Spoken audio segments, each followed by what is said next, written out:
In the late afternoon of January 8, 2026, a mountain of waste collapsed at the Binalio Landfill in Cebu City, killing 36 people. Weeks later, another trash slide struck a landfill in Rodriguez, Rizal, leaving several individuals missing. I'm Marian Ledesma. I am a zero waste campaigner for Greenpeace Philippines, and I am going to tell you why these tragedies can no longer be considered as accidents.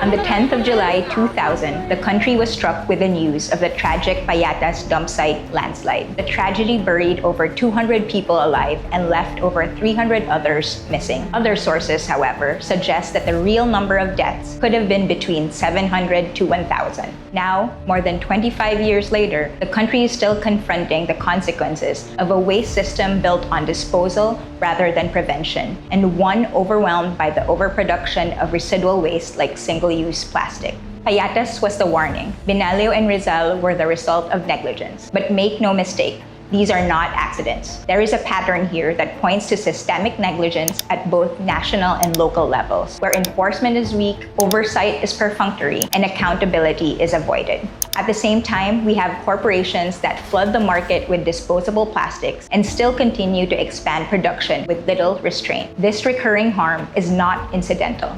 It is the result of regulatory failure and tolerated corporate impunity. With all this, let me try to make at least one thing clear.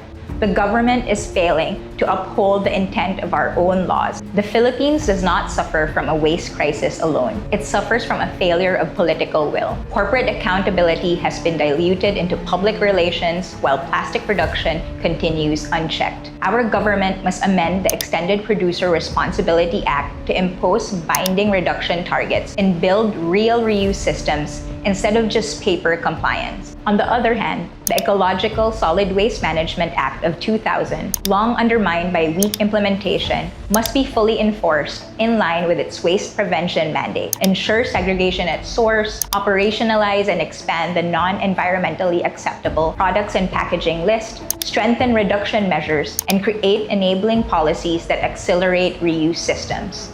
We have laws to prevent another Payatas, Binalio, or Rizal from ever happening again. What has been missing is the courage to enforce it.